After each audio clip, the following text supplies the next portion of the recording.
Let's talk about new girlfriend syndrome. Not regarding girls, but regarding guns. It's kind of a similar phenomenon. So let me talk you through what I had happen in class the other day, and it's the sort of thing that happens a lot. Had a guy shooting a polymer gun, striker fired gun, clearly a regular practicer. He shoots all the time. Um, he's on the program. Like he showed up to class and saying stuff, and it's stuff he's heard before. This is a guy who watches all the stuff and does all the stuff and practices a lot. Anyway, he's got his gun, and at a certain point, I think towards the end of the class, it was, hey, you want to try this gun? Had him try this, and he goes and he shoots a few pairs of doubles, rop, rop, rop, shooting the heavy CZ pistol. They all go in the middle, and he's just like, whoa, whoa.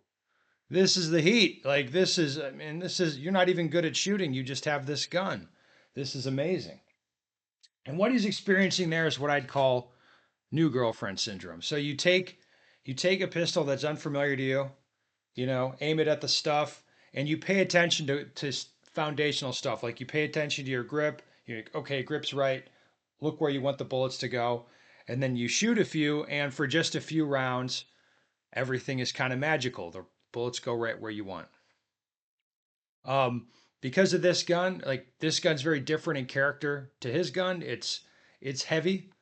It doesn't move around a lot. It's going to be, more cumbersome in some other ways, but being heavy just when you're shooting is kind of a good thing.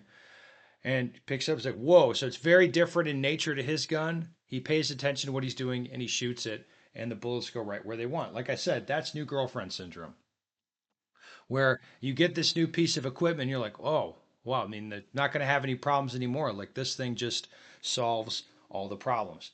And of course, as with as with real girlfriends, time goes on, and you're like, oh, okay, like this isn't like the perfect girlfriend. It's still just a human being, and there's still going to be problems with it.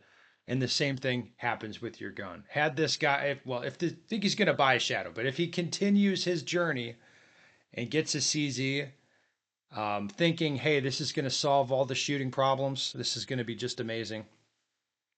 Then you get it, and you start having to learn to draw it and pick up that new grip, in a hurry. You're like, oh, there's a double action trigger, so you've got to learn to manage the double and single action, manage the transition. So you're learning two trigger pulls, uh, which is more work than you're trying to shove magazines at speed into this narrow opening. Like what you thought, ooh, this is going to be way better, way easier than you get it and you start working with it and you're like, well, okay, it's cool, like I like it, but there's still some other challenges that this gun is just it doesn't just make them go away. I still have to, train and improve, and instead of just practicing with one gun, now I'm practicing with another gun. And the result ultimately is not all that different. That is new girlfriend syndrome. So how do you avoid that? Well, just have a realistic view of what you're trying to get out of a new gun. Like if you change guns, you buy a new gun or buy a new piece of equipment, it's not really going to solve problems for you. Um, Usually, it just mitigates some problems and then presents some new problems. That's usually what happens. So beware the new girlfriend syndrome, where it makes you a little bit delusional about what new equipment's going to do for you.